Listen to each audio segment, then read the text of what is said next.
Hello student, welcome back. देखो, आज हम पढ़ने वाले हैं रिएक्शन ऑफ हेलो एरीन्स। तो लास्ट वीडियो जो हमने पढ़ा था वो पढ़ी थी हमने हेलो एल्केन्स के लिए। अब हम पढ़ेंगे रिएक्शंस ऑफ हेलो एरीन्स। तो हेलो एरीन्स की ये लास्ट वीडियो मैं बनाने की कोशिश करूँगी, आई विल ट्राई। ठीक है, तो रिएक्शन ऑफ हेलो एरीन्स में हमारे पास सबसे पहली जो टाइप आता है, जैसे हेलो एल्केन्स में आया था न्यूक्लियोफिलिक, फिर एलिमिनेशन, और फिर एनसीईआरटी के अकॉर्डिंग बता रही हूँ आपको। वैसे तो न्यूक्लियोफिलिक के भी बहुत ज़्यादा टाइप हो जाते हैं, पर यहाँ पर एनसीईआरटी के अकॉर्डिंग जितना दिया है मैंने उतना समझाने की कोशिश की है। देखो, फिर आता है रिएक्शन विद मेटल। अब हमारे पास रिएक्शन ऑफ हेलोइरीन्स में आता है न्यूक्लियोफिलिक सब्सटीट्यूशन रिएक्शन, कि भाई न्यूक्लियोफिलिक सब्सटीट्यूशन रिएक्शन हेलोइरीन्स में कैसे होती है, ये हमने यहाँ पर समझना है। तो देखो, aryl halides are less reactive towards nucleophilic substitution reaction. Very important question for examination. ठीक है, एग्जाम के लिए क्या है, बहुत इंपॉर्टेंट क्वेश्चन है। तो याद रखना क्या बोला इसने कि एराइल हैलाइड्स जो होते हैं वो लेस रिएक्टिव होते हैं न्यूक्लियोफिलिक सब्सटीट्यूशन के लिए। तो ऐसा क्यों है? तो पहला रीज़न है कि रेजोनेंस इफेक्ट। बहुत आसान है, फटाफट से इसको रीड करने की मुझे ज़रूरत नहीं है, मैं सीधा सीधा डायरेक्टली आपको बता देती हूँ कि ये हमारे पास बेंजीन की रिंग पर क्लोरीन लगा है, हेलोइरीन है। अब अगर इसमें रेजोनेंस की कंडीशन की जाएगी, डबल बॉन्ड ब्रेक होगा, यहाँ होगा। ठीक है, ये डेवलप यहाँ हो जाएगा क्योंकि ये दो इलेक्ट्रॉन यहाँ शेयर होंगे और बॉन्ड फॉर्म कर देंगे। ये जो पार्शियल डबल बॉन्ड है, अब ये ब्रेक होना क्या हो जाएगा, मुश्किल। ठीक, आपको पता है सीएल को यहाँ से क्या होगा, लीव करना होगा, यहाँ से जाना होगा, तभी तो क्या होगी, न्यूक्लियोफिलिक सब्सटीट्यूशन रिएक्शन होगी, कोई न्यूक्लियोफाइल यहाँ अटैक करेगा। ठीक, तो ऐसा होता है कि यहाँ पर ये डबल बॉन्ड जो होता है, पार्शियल जो डबल बॉन्ड होता है, इसको ब्रेक करना मुश्किल हो जाता है कंपैरिजन टू सिंगल बॉन्ड। ठीक है, तो भाई रेजोनेंस इफेक्ट यहाँ पर ऐसा क्यों हुआ, रेजोनेंस इफेक्ट के कारण फिर ये ब्रेक होगा, फिर ये पीछे, ये देखो, फिर ये ब्रेक होगा, ये पीछे हो जाएगा, और फिर लास्ट में ये यहीं पे आ जाता है। तो इस तरीके से रेजोनेंस की कंडीशन के कारण क्या हो सकता है, न्यूक्लियोफिलिक सब्सटीट्यूशन रिएक्शन के फेवर में ये लेस रिएक्टिव हो जाते हैं। कौन, हेलोइरीन्स। बात समझ में आई? अब देखो नेक्स्ट हमारे पास है कि दूसरा क्या रीज़न हो सकता है, दूसरा रीज़न हो सकता है हाइब्रिडाइजेशन। हाइब्रिडाइजेशन के कारण भी क्या होता है, न्यूक्लियोफिलिक सब्सटीट्यूशन रिएक्शन नहीं दे पाते हेलोइरीन्स। ऐसा क्यों है, देखो ऐसा इसलिए है कि जो बेंजीन की रिंग है, इसमें जो कार्बन है ये वाला, ठीक है, ये कार्बन है हमारे पास sp2 हाइब्रिडाइज, और हमारे पास देखो ये बना रखा है यहाँ पर, ध्यान से देखना, sp2 हाइब्रिडाइज, ये वाला, ये कार्बन और हाइड्रोजन के बीच में sp2 हाइब्रिडाइजेशन, क्योंकि कार्बन कार्बन के बीच में क्या होता है, डबल बॉन्ड होता है। अब हमारे पास अगर हेलो एल्केन्स की बात करते हैं तो कार्बन के सारे सिंगल बॉन्ड हैं, और सिंगल बॉन्ड जहाँ होता है वहाँ कौन सा वाला हो गया, फिर समझो 1 2 3 4 सिग्मा बॉन्ड है, तो वहाँ क्या होगा, sp3 हाइब्रिडाइजेशन होगा। मैंने हाइब्रिडाइजेशन आपको फर्स्ट वीडियो में ही सिखा दिए थे। ठीक है, फर्स्ट सेकंड जो भी वीडियो रही होगी उसमें मैंने आपको समझाया था कि कैसे हाइब्रिडाइजेशन आप पता लगा सकते हैं सिग्मा बॉन्ड को गिन करके। तो 4 सिग्मा बॉन्ड है तो sp3, 2 sigma bond, 3 sigma bond है तो sp2, 2 सिग्मा बॉन्ड है तो sp हाइब्रिडाइजेशन। अब sp2 हाइब्रिडाइजेशन क्या होता है, उसमें जो कार्बन होता है, याद रखना है sp2 हाइब्रिडाइज्ड कार्बन एटम जो होता है वो मोर इलेक्ट्रो नेगेटिव होता है एंड टाइटली बॉन्डेड। अब ज़्यादा इलेक्ट्रोनेगेटिव है तो वो एक्स के साथ क्या कर देगा, अच्छे से बॉन्ड टाइटली बॉन्डेड हो जाएगा, किसके कंपैरिजन में, sp3 के। तो टाइटली बॉन्डेड वाले को तोड़ना मुश्किल हो जाएगा, और जो लूजली बॉन्डेड होता है sp3 हाइब्रिडाइज में, उसको तोड़ना इजी होता है। अब एक बॉन्ड लेंथ की भी बात इसमें निकल के सामने आती है कि जो बॉन्ड लेंथ होती है हेलो एल्केन्स में वो 177 पिकोमीटर है, 177 मतलब याद रखना है। और यहाँ ये डबल बॉन्ड में कौन सी है, 169।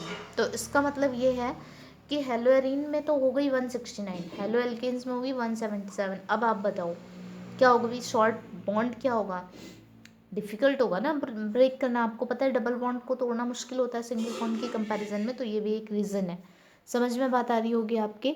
नेक्स्ट है आपके पास इनस्टेबिलिटी ऑफ फिनाइल, हाँ ठीक, कैटायन। अभी आपको पीछे आपने पढ़ा था कि कार्बोकैटायन फॉर्म होते हैं, स्टेबल होते हैं, तब जाकर एसएन रिएक्शन कितने आराम से चली जाती है, SN1 रिएक्शन।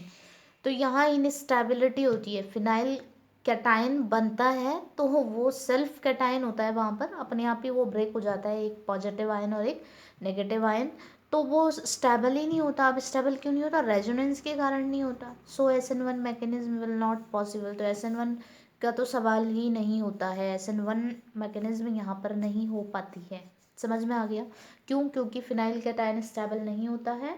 और आपको अगर रीज़न पूछे जाएँ तो आपको रीज़न याद होने चाहिए, ठीक है? फिनाइल कैटायन फॉर्म नहीं होगा, स्टेबल नहीं होगा, जिसके कारण ऐसा क्यों होता है और फिनाइल कैटायन क्यों नहीं स्टेबल होता? तो उसका भी रीज़न है, रेजोनेंस हो जाता है। बस आपके पास सारे रीज़न है।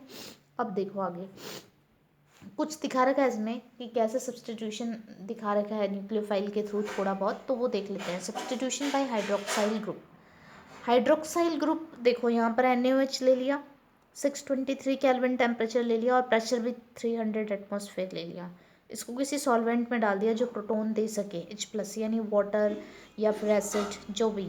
ठीक, यहाँ पर क्लोरो बेंजीन लिया है, क्या बनेगा? फिनॉल बनेगा। बन जाएगा, लेकिन इतना स्ट्रॉन्ग बड़ा तगड़ा वाला मीडियम रखना पड़ेगा, याद रखना पड़ेगा। NaOH तो यहाँ पर as a nucleophile OH negative काम करेगा। समझ में बात आई? ये क्लोरीन यहाँ से लीव होगा, OH यहाँ लगेगा, लेकिन इतना ज़्यादा यहाँ पर प्रेजेंस रखनी होगी। समझ में आई बात? इजीली ये काम होने वाला नहीं है। अब एक काम कर रहा है यहाँ पर NCERT में जो भी है, यहाँ से इंपॉर्टेंट क्वेश्चन भी बन जाता है। प्रेजेंस ऑफ नाइट्रो ग्रुप, अगर नाइट्रो ग्रुप किसी बेंजीन में लगा दें हम, ठीक है, इलेक्ट्रॉन विदड्रॉइंग ग्रुप होता है, दो होते हैं ना, एक इलेक्ट्रॉन डोनेटिंग होता है जो इलेक्ट्रॉन को डोनेट कर सकता है, इलेक्ट्रॉन विदड्रॉइंग का मतलब होता है इलेक्ट्रॉन को खींचने वाला ग्रुप। तो ये इलेक्ट्रॉन को खींचता है, electron withdrawing group. Increase the reactivity of haloarenes and at ortho and para position. ये ना हेलोएरीन की रिएक्टिविटी को बढ़ा सकता है, कहाँ पर? ऑर्थो और पैरा पोजिशन पर। अब कैसे? देखो हमारे पास नाइट्रोक्लोरोबेंजीन, देखो नाइट्रो आ गया पैरा कंडीशन पे, तो इसने क्या कर दिया? रिएक्टिविटी को बढ़ा दिया। अब जैसे ही रिएक्टिविटी बढ़ेगी तो थोड़ा सा टेम्परेचर पर असर आ गया। देखो 623 की जगह क्या कर दिया? 443 केल्विन, मतलब आप थोड़ा कम टेम्परेचर पर भी काम चला सकते हैं। तो 443 केल्विन टेम्परेचर पर आप क्या करेंगे? नाइट्रोफिनॉल फॉर्म करवा सकते हैं। अब अगर आपने 2 लगा दिए ऑर्थो एंड पैरा पर, तो ऑर्थो एंड पैरा कंडीशन पर आपने नाइट्रो ग्रुप लगाए। अब देखो आपने क्या करा? और कम कर दिया टेम्परेचर। आप नोट कर रहे हैं ये बात कि 368 केल्विन हो गया है अब टेम्परेचर। जब आप इतना टेम्परेचर करते हैं तो फिर क्या होता है? फिर बनता है ऑर्थो पैरा नाइट्रोफिनॉल। समझ में आ रहा है ना? 2 नाइट्रो लग जाएंगे, ऑर्थो पैरा नाइट्रोफिनॉल। नेक्स्ट में क्या हो रहा है कि आपने 3 नाइट्रो ग्रुप लगाए हैं, 2 4 6। समझ में बात आ रही? 1 2 3 4 5 6, 2 4 6 ट्राई नाइट्रोफिनॉल। TNP यहाँ पर बन रहा है ट्राई नाइट्रोफिनॉल। समझ में आ रही है बात? हीट करेंगे, यानी अब आपको कोई ज़रूरत नहीं है कुछ भी करने की, सिर्फ आप क्या करेंगे? हीट करेंगे और वाटर रखेंगे, जिसके कारण क्या बन जाएगा हमारे पास? 2,4,6 ट्राई नाइट्रोफिनॉल। समझ में बात आई? 2,4,6 ट्राई नाइट्रो क्लोरोबेंजीन, सॉरी ये क्लोरोबेंजीन था, मैंने फिनॉल बोल दिया था बाय मिस्टेक। ठीक है, क्लोरोबेंजीन। तो अब क्या करेंगे? आप केवल यहाँ पर हीट करते हैं और वाटर की प्रेजेंस रखते हैं, तो क्या बन जाता है? 2,4,6 ट्राई नाइट्रोफिनॉल। समझ में बात आई? अब देखो यहाँ पर इंपॉर्टेंट बात क्या है कि जो प्रेजेंस है किसकी? नाइट्रो ग्रुप की, वो मेटा पर क्यों नहीं रिएक्टिविटी को बढ़ाती? वहाँ क्यों इफेक्ट नहीं पड़ता? केवल कहाँ पड़ता है? ऑर्थो और पैरा कंडीशन पर। ऐसा क्यों होता है? ऐसा भी रेजोनेंस के कारण ही होता है। इसका आंसर भी रेजोनेंस ही है। बहुत आसान है। देखो रेजोनेंस के कारण हो क्या रहा है, इसको अच्छे से समझ लेना। तो देखो हमारे पास क्या है, ये नाइट्रो पैरा वाली कंडीशन मैंने लिया, ऑर्थो वाली आप खुद कर सकते हैं और मुझे बताएंगे ऑर्थो की कंडीशन कैसे वहाँ पर रिएक्टिविटी को बढ़ा रहा है। नाइट्रो लगा दिया, अब OH नेगेटिव आया, क्या होगा यहाँ पर तो ये डबल बॉन्ड यहाँ चला जाएगा, एक Cl एक OH, ये ब्रेक हो जाएगा। समझ में आ रहा है? फिर नेक्स्ट ये वाला ब्रेक होगा, ये पीछे चला जाएगा और यहाँ पर क्या हो जाएगा? समझ में बात आ रही है? ये नेगेटिव चार्ज डेवलप हो जाएगा, फिर यहाँ नेगेटिव चार्ज डेवलप हो जाएगा। फिर अब क्या करेंगे? लास्ट में ये वाला बॉन्ड ब्रेक होकर के आगे जाएगा और अब तो सीधा डायरेक्ट लास्ट जो हमारे पास आएगा, बहुत आसान सा हमारे पास ईजीली हो जाएगा, ये पीछे जाएगा ब्रेक होके और यहाँ पर नेगेटिव चार्ज डेवलप हो जाएगा। ठीक है, ClOH। अब क्या होगा? लास्ट कंडीशन कि आपके पास यहाँ से क्लोरीन अब क्या होने वाला होता है? बिल्कुल यहाँ से लीव करने वाला होता है, तो ये लीव कर जाएगा यहाँ से, ये लीव कर जाता है और इस तरीके से रेजोनेंट की कंडीशन बता रखी है। तो देखो फर्स्ट स्टेप होता है अब यहाँ के बाद, ये तो रेजोनेंस कंडीशन है कि यहाँ पूरे बॉन्ड आपको दिखाए गए हैं। तो आप क्या करते हो, यहाँ से क्लोरीन यहाँ से अलग हो जाता है, लीव कर जाता है, जैसे पहले होता था सब्सटीट्यूशन न्यूक्लियोफिलिक रिएक्शन में। तो अब क्या होगा, यहाँ OH रहेगा बस, बाकी सारा बेंजीन अपनी पुरानी वाली कंडीशन में आ जाएगा। तो नाइट्रो ने क्या करा, जो यहाँ पर है याद रखना पड़ेगा, यहाँ नेगेटिव चार्ज डेवलप हुआ, इस नेगेटिव चार्ज को पैरा कंडीशन पर जो नेगेटिव चार्ज डेवलप हुआ था, ये समझ रहे हो ना मेरी बात को, इसको क्या कर दिया, स्टेबलाइज कर दिया नाइट्रो ग्रुप ने। समझ में आया, एन पर कौन सा चार्ज है, पॉजिटिव नेगेटिव, तो ये इलेक्ट्रॉन डेंसिटी को क्या कर रहा है, कम कर रहा है, जिसके कारण न्यूक्लियोफाइल क्या कर सकता है, अटैक कर सकता है। जैसे ही ये डेंसिटी को कम करेगा, न्यूक्लियोफाइल इस पर क्या कर देगा, अटैक कर लेगा। क्यों, क्योंकि आपको अच्छे से पता है कि जो इलेक्ट्रॉन डेंसिटी है न्यूक्लियोफाइल की वो ज़्यादा होती है, तो वो वहीं अटैक करता है जहाँ इलेक्ट्रॉन डेंसिटी कम होती है, इसलिए ये कंडीशन यहाँ पर आ जाती है। समझ में आई बात। अब देखो मेटा कंडीशन पर ऐसा क्यों नहीं होता, तो मैं यहाँ पर बता देती हूँ, क्योंकि रेजोनेंस तो सेम होगा। ऑर्थो की बात आप मुझे बताएंगे, मैं मेटा कंडीशन के लिए बता रही हूँ कि ऐसा क्यों नहीं होता। देखो पहले नेगेटिव चार्ज यहाँ डेवलप हुआ ऑर्थो पर, यहाँ पर, समझ में बात आ रही है। फिर नेगेटिव चार्ज कहाँ डेवलप हुआ, पैरा पर, फिर यहाँ डेवलप हो गया ऑर्थो वाली कंडीशन, मतलब आप 2 4 6 की बात कर रहे हो, यानी यहाँ तो नेगेटिव चार्ज डेवलप ही नहीं हुआ। तो स्टेबलाइज करने के लिए यहाँ पर नाइट्रो ग्रुप अगर होगा भी तो कहाँ से स्टेबलाइज करेगा, यानी मेटा वाली कंडीशन पर इलेक्ट्रॉन डेंसिटी कम नहीं हो सकती। उसका रीज़न क्या है, क्योंकि वहाँ नेगेटिव चार्ज डेवलप नहीं होता रेजोनेंस के थ्रू। तो बहुत आसान है, इसलिए नाइट्रो मेटा पर कोई इफेक्ट अपना नहीं दिखाता है, केवल किस पर दिखाता है, ऑर्थो और पैरा पर अपना इफेक्ट दिखाता है। बहुत आसान सा क्वेश्चन, इजी सा क्वेश्चन एग्जाम में आता है कि भाई ऑर्थो और पैरा पर ही क्यों ऐसा रिएक्शन होती है, ये मेटा पर क्यों नहीं होती, तो आप बता सकते हैं। ठीक है, अब देखो यहाँ पर वही बता रखा है, सेम मेटा वाली कंडीशन मैंने आपको बता दी है।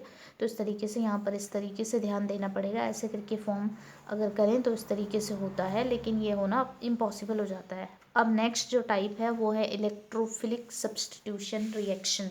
आपको समझ आया, न्यूक्लियोफिलिक सब्सटीट्यूशन रिएक्शन हेलोजेन्स नहीं देते हैं, उसके रीज़न मैंने बता दिया आपको। पहला रीज़न क्या है, रेजोनेंस है, दूसरा रीज़न क्या है, हाइब्रिडाइजेशन है, तीसरा रीज़न क्या है, फिनाइल कटायन फॉर्म नहीं होता है स्टेबल। ठीक है, बॉन्ड लेंथ भी उसमें रीज़न है, आप अच्छे से कर सकते हैं इसको।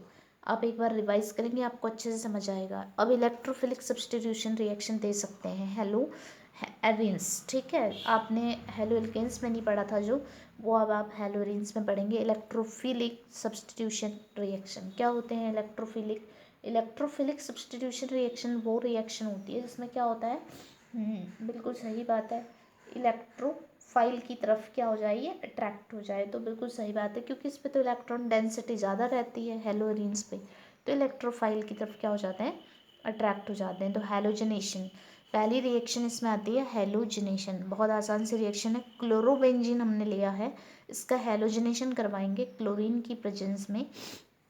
और एक बात और याद रखनी पड़ेगी, एनहाइड्रस FeCl3 आपको लेना पड़ेगा। एनहाइड्रस का मतलब उसमें आप कोई वाटर या कुछ भी नहीं मिलाएंगे ऐसा सॉल्वेंट, ठीक है, यानी आप एनहाइड्रस वाली कंडीशन में रखेंगे FeCl3 को, तब जा कर के ये रिएक्शन होगी, क्योंकि बिना कैटलिस्ट के यहाँ पर ये हेलोजनेशन नहीं होगा। क्योंकि आपने हाइड्रोकार्बन में भी पढ़ा था, मतलब हेलो एल्केन्स में भी पढ़ा था, तो आपने देखे थे वहाँ पर, ठीक है, हेलोजनेशन हुआ था। तो अब यहाँ पर वही कंडीशन आएगी, ऑर्थो और पैरा दो बनेंगे, ऑर्थो क्लोरो, यहाँ पर थोड़ा सा इंटरचेंज हो गया है, ये इधर का इधर हो गया है, इसको ध्यान से फटाफट नोट्स बनाते मेरे ध्यान नहीं रहा, तो याद रखना ये बनेगा ऑर्थो, हाँ बिल्कुल, ऑर्थो क्लोरो बेंजीन, और ये बनेगा पैरा क्लोरो बेंजीन। ठीक है, तो देखो ऑर्थोक्लोरोबेंजीन जो बनेगा ये बनेगा कम 20%, और पैराक्लोरोबेंजीन जो बनेगा ये बनेगा ज़्यादा 80%। तो आपके पास मेजर कौन सा होगा, पैरा वाला मेजर होगा, और ऑर्थो वाला माइनर प्रोडक्ट होगा, क्योंकि भाई दो प्रोडक्ट बनते हैं, इनमें से एक मेजर होता है और एक बार माइनर बन जाता है। तो मेजर वाला क्यों इसको हम पैरा वाले को मेजर मानते हैं, क्योंकि देखो due to less steric hindrance नहीं है, और यहाँ पर क्या आ गया दोनों में, स्टेरिक हिंड्रेंस। मैंने कहा था ना भीड़ भाड़ वाली जगह, क्राउडेड एरिया, याद रखना बस। ठीक है, यहाँ भीड़ भाड़ हो गई तो दिक्कत हो जाएगी उसको रिएक्शन देने में, और यहाँ पर देखो ये मेजर प्रोडक्ट यहाँ पर फॉर्म हो जाता है। अब देखो नेक्स्ट रिएक्शन क्या है हमारे पास, नाइट्रेशन। नाइट्रेशन जो होता है फिर से यहाँ पर देख लेते हैं। नाइट्रेशन में आपने क्या रखना है, HNO3 नाइट्रिक एसिड से रिएक्शन करवानी है और in the presence of concentrate H2SO4 आप H2SO4 की प्रेजेंस में करवाएंगे ये काम। तो जब आप नाइट्रेशन करवाएंगे तो नाइट्रिक एसिड की प्रेजेंस में नाइट्रिक एसिड को कंसनट्रेट H2SO4 के साथ मिला करके, यानी बहुत स्ट्रॉन्ग एसिड बना करके इस रिएक्शन को करवाते हो। ठीक है, तो ये भी वही है, ऑर्थो एंड पैरा कंडीशन बनेगी, ortho nitrochlorobenzene and para nitrochlorobenzene, वही सेम। ठीक है, आप इसके नेम भी लिख सकते हो IUPAC। तो मेजर प्रोडक्ट आपके पास पैरा वाला बनता है और माइनर प्रोडक्ट आपके पास ऑर्थो वाला बनता है। अब नेक्स्ट रिएक्शन आती है सल्फोनेशन। तो देखो सल्फोनेशन में आपने क्या करना है, सिर्फ कॉन्सेंट्रेट H2SO4 लेना है और उसको हीट करना है।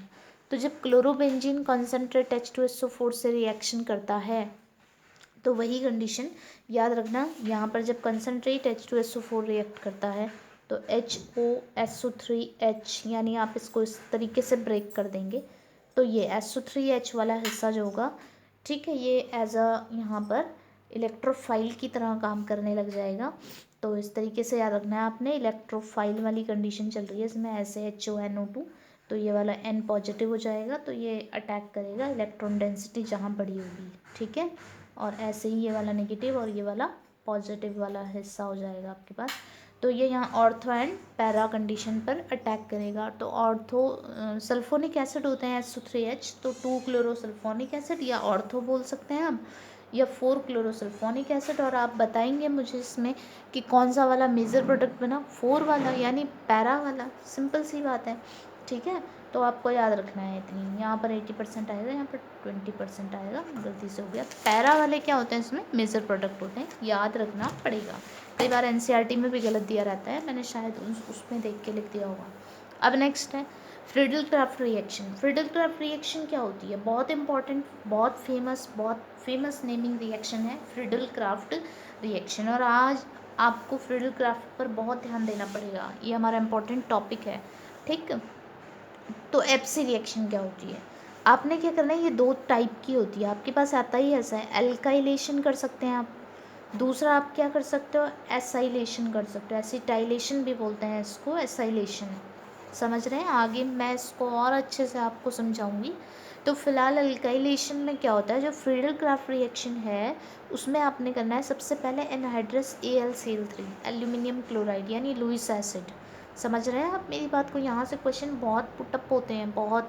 तो लुईस एसिड यहाँ पर रखना है आपने, एक लुईस एसिड ले लिया आपने, जिसको आप क्या लिख रहे हो, AlCl3 एल्यूमिनियम क्लोराइड CH3Cl, यानी अल्काइलेशन। अल्काइलेशन में आप समझते हैं अल्काइल आएगा कुछ ना कुछ, तो मैंने यहाँ अल्काइल क्लोराइड ले लिया CH3Cl, हम वही पढ़ रहे, और हेलोइरिन की तो रिएक्शन देखनी है। अब सिंपल है भाई, CH3 positive Cl negative, CH3 यानी अल्काइल ग्रुप जो पॉजिटिव वाला ग्रुप है, ये इलेक्ट्रोफाइल की तरह यहाँ काम करेगा और यहाँ इलेक्ट्रॉन डेंसिटी ऑर्थो पर है। तो क्या करोगे, फटाफट से बना दोगे 1-क्लोरो 2-मिथाइल बेंजीन, यानी टॉलुवीन वाली क्लोरोटॉलुवीन बन गया। ठीक, यहाँ पर बताएंगे आप मुझे, बिल्कुल ये भी वही कंडीशन है, यानी कि पैरा पर अटैक होगा दूसरी बार में, ये आपके पास मेजर हो जाएगा पैरा वाला, और ऑर्थो वाला आपके पास, बिल्कुल सही बोल रहे हो, ऑर्थो वाला आपके पास क्या हो जाता है, माइनर प्रोडक्ट बन जाता है। बात समझ में आई, ठीक है, बोलो हाँ या ना। ठीक, अब देखो नेक्स्ट चीज़ है आपके पास एसाइलेशन वाली कंडीशन। तो आप क्या करते हो, उसमें एसिटाइल क्लोराइड की रिएक्शन देखते हो। एसिटाइल क्लोराइड का फॉर्मूला याद कर लेना भाई, एसिटाइल क्लोराइड फॉर्मूला क्या है, देखो एसिटाइल क्लोराइड का फॉर्मूला है CH3COCl। आपने करना क्या है, देखो इसको वही 2 पार्ट में करना है, Cl नेगेटिव एंड ये क्या हो जाएगा, पॉजिटिव हो जाएगा। तो इस तरीके से यहाँ पर आप क्या करोगे, बिल्कुल ये आपने क्या करना है, बॉन्ड ब्रेक हो जाएगा, ये वाला जो पार्ट है COCH3 वाला, एसिटो वाला पार्ट जो होगा, एसिटो वाला पार्ट यहाँ अटैक करेगा, पहले ऑर्थो पे करेगा, कंडीशन वही रखनी है, एनहाइड्रस AlCl3। समझ में बात आ रही है। तो आपने क्या कर दिया, यहाँ पर याद रखना पड़ेगा, आपने बना लिया 2-क्लोरो, 2 पर होगा 2-क्लोरो, मैंने कहा सिर्फ ये वाला पार्ट Cl नेगेटिव, तो यहाँ से रिलीज हट जाएगा, ठीक है। तो हमारे पास आ जाएगा 2 क्लोरो एसीटोफिनॉन एंड 4 क्लोरो एसीटोफिनॉन। आपके पास 2 प्रोडक्ट बनेंगे, 2 क्लोरो एसीटोफिनॉन एंड 4 क्लोरो एसीटोफिनॉन। और इस तरीके से आपने फ्रिडल क्राफ्ट रिएक्शन क्या कर ली, कंप्लीट कर ली है। तो जो फ्रिडल क्राफ्ट रिएक्शन होती है वो 2 टाइप की होती है। कौन कौन सी 2 टाइप की होती है? एक होती है अल्काइलेशन और दूसरी होती है आपके पास, कौन सी बताई मैंने, एसाइलेशन। तो आपने देखो अल्काइलेशन को भी पढ़ लिया, एसाइलेशन को भी पढ़ लिया, ठीक है, कोई प्रॉब्लम नहीं है। तो हेलो एरीन्स की जो रिएक्शन आपको मैंने बताई है, हेलो एरीन्स की सब्सटीट्यूशन न्यूक्लियोफिलिक रिएक्शन, एक तो आप फिनॉल बना सकते हैं, लेकिन आप अलग अलग कंडीशन में बना सकते हैं। कैसे? अगर आपको ओनली फिनॉल बनाना है तो आप 623 केल्विन टेम्परेचर के साथ NaOH को और H2O को रखेंगे, तब जाकर 300 एटमॉस्फेयर प्रेशर देंगे, तब फिनॉल फॉर्म होगा। किससे? हेलो एरिन से, क्लोरोबेंजीन से। अगर आपने क्या बनाना है, नाइट्रो से उसको थोड़ा सेव करना है, उसकी रिएक्टिविटी को बढ़ाना है, तो फिर धीरे धीरे अगर ऑर्थो पे लगाया है तो टेम्परेचर कम करोगे 443। अगर आपने और नाइट्रो 2 लगा दिए तो वहाँ पर क्या हो जाएगा फिर, हाँ बिल्कुल ठीक है, 368 हो जाएगा टेम्परेचर। मतलब लास्ट में अगर आप 3 नाइट्रो लगा देते हो तो फिर बेंजीन की रिंग पर इतने नाइट्रो होने के कारण वो क्या कर देती है, रिएक्टिविटी को तीनों जगह बढ़ा देती है। और इस तरीके से क्या हो जाता है, सॉरी दोनों जगह, ऑर्थो और पैरा पर। तो इस तरीके से क्या होता है यहाँ पर हमारे पास, बिल्कुल हमें केवल हीट करना होता है और पानी के साथ उसको हीट करके हम उसे बना सकते हैं 2,4,6 ट्राई नाइट्रो फिनॉल। बहुत इंपॉर्टेंट प्रोडक्ट होता है, एग्जाम में कई बार पूछा जाता है कि 2,4,6 ट्राई नाइट्रो फिनॉल कैसे बनाओगे आप क्लोरोबेंजीन से। तो आप बना सकते हैं ना, कन्वर्जन है, ठीक, समझ में बात आ रही है। तो बहुत आसान से टॉपिक थे और फिर हमने आगे पढ़ा इलेक्ट्रोफिलिक रिएक्शन में। आपने बस ये रिएक्शन हमेशा के लिए आपके दिमाग में फिट हो जानी चाहिए, क्योंकि आगे भी आपने यही पढ़नी है, हेलोजिनेशन, यानी आपने हेलोजिनेशन करवाना है। बस थोड़ा सा ध्यान देना है कि हमने कौन से चैप्टर में कौन सा कैटलिस्ट लिया है। फिर हमने हेलोजिनेशन के बाद नाइट्रेशन कराना है। नाइट्रेशन में हमेशा यही रहेगा, nitric acid in the presence of क्या, H2SO4। थोड़ा मैं फास्ट पढ़ा रही हूँ, मुझे रिएक्शन फटाफट करवा करके ये वीडियो कंप्लीट करवाना है और फिर उसके बाद ये एंड हो जाएगा। और सॉलिड स्टेट के लिए मैं नहीं बनाऊंगी क्योंकि आप वीडियो देखते ही नहीं हो, तो फ़ायदा क्या है, ठीक है। और भी स्कूल में यही चल रहा है, वैसे भी PDF ही दे देते हैं सब। कम से कम आपने लिखे तो हैं 2 चैप्टर, इतने लेंदी चैप्टर हैं और दोनों आपने कर लिए, ठीक है। सॉलिड स्टेट में वीडियो तभी बनेगा अगर आप व्यूज़ देंगे, अगर व्यूज़ नहीं देंगे तो वीडियो नहीं बन सकता। और मेरे पास ये सेटअप भी अभी कुछ दिन के लिए है, तो अभी सॉलिड स्टेट तो मुश्किल ही हो पाएगा। आपने मुझे कोई फीडबैक ही नहीं देना होता है तो फ़ायदा क्या होता है इतनी मेहनत का, ठीक है। और फिर आपका देखो नेक्स्ट आपका सल्फोनेशन होता है, जिसमें आप SO3H सल्फोनिक एसिड फॉर्म करते हो, केवल कॉन्सेंट्रेट H2SO4 के साथ रिएक्ट करवा के, समझ में बात आई। और फिर लास्ट है एप्सी reaction, Friedel Crafts reaction, electrophilic के ही अंडर आती हैं। आप अल्काइलेशन करवा सकते हो, आप एसाइलेशन करवा सकते हो, लेकिन प्रेजेंस किसकी रखोगे, बिल्कुल ल्यूइस एसिड की प्रेजेंस रखते हो, जो होता है एनहाइड्रस AlCl3। समझ में बात आई। अब जो हमारे पास बचता है वो एक इम्पॉर्टेंट बात बचती है कि भाई इसके क्या है यूजेस, क्या है यूजेस, ठीक है। मैंने दिए थे आपको और कहा था कि आप बताएंगे कि पॉलीहेलोजन कंपाउंड्स के क्या यूजेस होते हैं। तो आपने ये चीज़ मैंने कहा था कि आप अच्छे से कर सकते हैं, आप इसको अच्छे से पढ़ सकते हैं NCERT के थ्रू। तो कुछ जैसे कि आपके पास, मैंने यहाँ पर लिखे, मेरे पास एक बुक थी हिंदी वाली घर पे पढ़ी हुई, तो मैंने ये देख लिया और इसमें लिख लिया। जैसे कुछ यूजेस मैं आपको बता देती हूँ जो वहाँ लिखे नहीं होंगे, आप पीछे लास्ट NCERT के लास्ट पेज में लिखा है DDT, क्लोरोफॉर्म, आइडोफॉर्म, इन सब के यूजेस वहाँ लिखे हैं। आप इनके यूजेस और एटमॉस्फेरिक इफेक्ट पढ़ोगे और आराम से घर पे पढ़ के आराम से समझ आते हैं, इतना कठिन काम नहीं है वो, ठीक है। तो क्लोरोफॉर्म जो है वो क्लोरोफॉर्म CHCl3 होता है, ठीक है। एनेस्थेटिक कंपाउंड होता है, मतलब बेहोश करने के काम में आता था, ठीक है। स्लीप इंड्यूसेस, मतलब क्या लाता है, नींद ला जाता है। इट कन्वर्ट्स फॉस्जीन, याद रखना है ये क्या होता है, अगर एयर की प्रेजेंस में आ जाए तो फॉस्जीन गैस बना लेता है, यानी इसका ऑक्सीडेशन हो जाता है। याद रखने वाली बात है, इसका क्या हो जाता है, बिल्कुल ऑक्सीडेशन हो जाता है, बहुत बड़े अमाउंट में ये पॉइजन गैस बनाता है, जो कि बहुत जहरीली गैस होती है, पॉइजनस गैस। इसलिए क्लोरोफॉर्म के इस यूज़ को हटा दिया गया, इसकी जगह ईथर या कुछ और एनेस्थेटिक फॉर्म लाई जा रही हैं। मतलब क्लोरोफॉर्म अब बेहोश करने के काम नहीं लाया जाता। आपने देखा होगा ना टीवी में या मूवी में, ऐसे रुमाल करके जो ऐसे सुंघा देते थे, ऐसे स्मेल करवा देते थे, वो क्लोरोफॉर्म ही होता था। तो उससे इंसान को बड़ी, मतलब जब कभी ऑपरेशन या जब कभी ऐसी कंडीशन आती थी कि बेहोश करना पड़े या जो भी है, तो क्लोरोफॉर्म का यूज़ करते थे। बट अब नहीं करते। मैंने बताया क्यों नहीं करते, क्योंकि वो ऑक्सीडेशन के थ्रू पॉइजन गैस में कन्वर्ट हो जाता है। अब किसी को सुंघा दिया, उसको ऑक्सीडेशन हो गया और पॉइजन गैस बन गई, तो वो तो पॉइजनस गैस बन गई हमारी बॉडी के अंदर। तो इंसान क्या हो सकता है, समझ गए होंगे आप। बिल्कुल, वो तो गया। ठीक है। अब नेक्स्ट आपके पास यहाँ पर देखो कुछ दे रखे हैं एनसीईआरटी में। मैंने बताया ना आपको कि आप एनसीईआरटी को थोड़ा सा पढ़ेंगे समझ आएगा।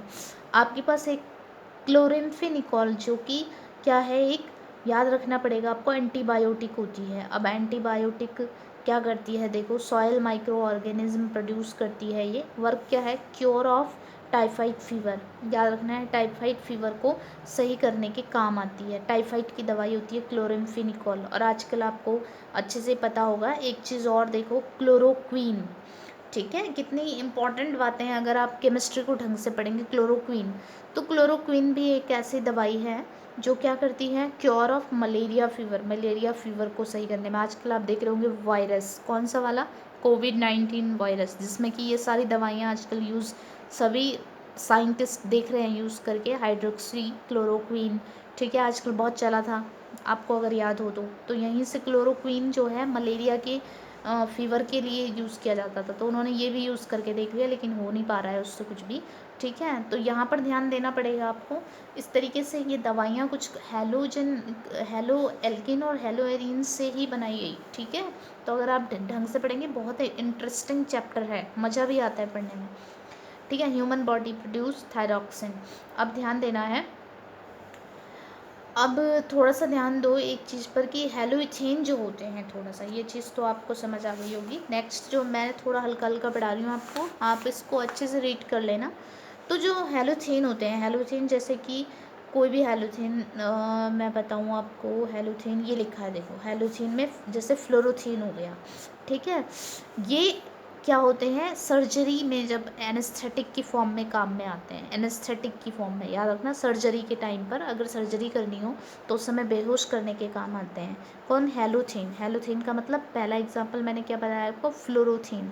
फ्लोरोथेन का फॉर्मूला क्या होता है, CF3, यानी 3 फ्लोरीन लगा देंगे और 1 Br, दूसरा Cl। तो इस तरीके से ये याद रखना है। फ्लोरोथेन का formula CF3 Cl C Cl Br। ठीक है, अब यहाँ पर देखो एक बहुत इंपॉर्टेंट CCl4, समझ में आया। कार्बन टेट्रा क्लोराइड का जो नाम होता है, इंडस्ट्रियल नेम मैंने यहाँ पर लिखा है बहुत अच्छे से। ठीक है, जितना भी मुझे इसके बारे में नॉलेज था मैंने बता दिया आपको। और भी है, लेकिन प्रॉब्लम यह है कि इस वीडियो में इतना नहीं हो सकता शेयर। ठीक है, तो फायर एक्सटिंग्विशर होता है ये। फायर एक्सटिंग्विशर तो आपको पता है ना, वही। तो कार्बन टेट्राक्लोराइड पायरीन होता है, पायरीन, इंडस्ट्रियल नेम इसका पायरीन होता है। और ये फायर एक्सटिंग्विशर की तरह काम में लाया जाता है। और भी बहुत सारे यूजेस होते हैं इनके, जैसे कि आइडोफॉर्म का यूज़ होता है। आइडोफॉर्म की क्या करने के काम आता है, आइडोफॉर्म हमारे पास, हाँ, जहाँ पर घाव वगैरह हो जाते हैं तो ऐसी दवाइयाँ बनाने के काम आता है। अगर आइडोफॉर्म को अल्कोहल के साथ मिला दें तो टिंचर ऑफ अल्कोहल बनता है, आयोडीन बोलते हैं उसको, टिंचर ऑफ आयोडीन, जो कि क्या करता है, घाव को भरने में मदद करता है। ठीक है, वहाँ लगाया जाता है, चोट वगैरह जहाँ लग जाती है। आजकल तो उसकी जगह क्या करने लग गए, यूज़। ठीक है, हाँ, बताओ कौन सी दवाई यूज़ होती है जो येलो येलो कलर की होती है। ठीक है, मुझे बताना, जो जहाँ पर घाव पे लगाई जाती है, बीटाडीन ना, बस उसका यूज़ करने लग गए अब उसकी जगह। ठीक है, तो इस तरीके से मतलब आप अच्छे से पढ़ सकते हैं।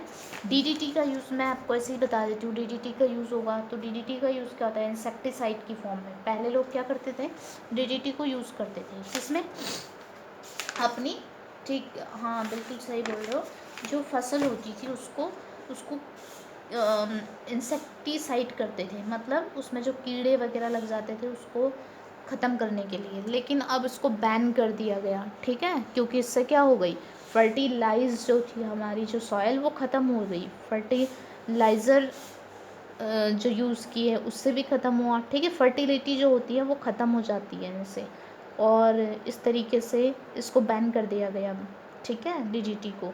तो डीडीटी की जगह जो हमारे बायो ऑर्गेनिक चीज़ें हैं, अब आजकल इसका बहुत यूज़ होने लग गया, वो चीज़ें यूज़ कर रहे हैं।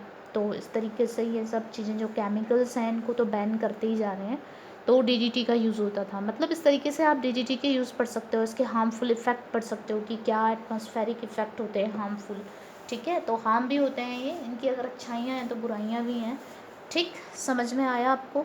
तो ये आपका चैप्टर कंप्लीट हो जाता है और आपकी ये वीडियो भी कंप्लीट हो गई, चैप्टर पूरा कंप्लीट मैंने करवा दिया। अब आप क्या करेंगे, अब आप सॉलिड स्टेट पढ़ेंगे, फिजिकल केमिस्ट्री। मैंने स्टीरियो केमिस्ट्री में छुड़वाया है, थोड़ा सा ही है वो, अगर आप बोलते तो कोई बात नहीं, बट जब स्कूल ओपन होंगे तो मैं स्टीरियो केमिस्ट्री आपको सिखा दूँगी। सॉलिड स्टेट आपका तब बनेगा जब आप क्या करोगे, मैंने क्या बोला है, ये वीडियोस आप पूरी देख लेंगे और क्वेश्चन, अब एनसीईआरटी के एक्सरसाइज आप मुझे करके देंगे, सारे स्टूडेंट जितने भी हैं ऑल क्लास के, अपने साथ वालों को, जो वीडियो नहीं देखते उनको भी बता देना, क्योंकि स्कूल ओपन होते ही मैं पहले आपकी कॉपी चेक करूँगी, ठीक है। और कॉपी उसी बच्चे की चेक होगी जो क्या करेगा, मुझे यहाँ फीडबैक देगा, जो नहीं देगा मैं कॉपी चेक नहीं करूँगी, ठीक है। समझ में बात आ गई? तो इस तरीके से आपको ये कंप्लीट करना है। अब जो हमारा नेक्स्ट चैप्टर है सॉलिड स्टेट, उसको शुरू करने के लिए मैं या तो स्कूल टाइम पे शुरू करूँगी, लिख तो आपने दिया है, ठीक है। काफ़ी इंपॉर्टेंट चैप्टर है वो, फिज़िकल चैप्टर है, फिज़िकल केमिस्ट्री का, तो आपको अच्छे से पढ़ना है उसको। बाकी ये चैप्टर अच्छे से पढ़ो और हॉलीडे इंजॉय करो, है ना, ठीक है। तो अच्छे से पढ़ो, घर पे रहकर सेफ रहो, और thank you for watching, and holiday enjoy करो, ठीक है। बाय।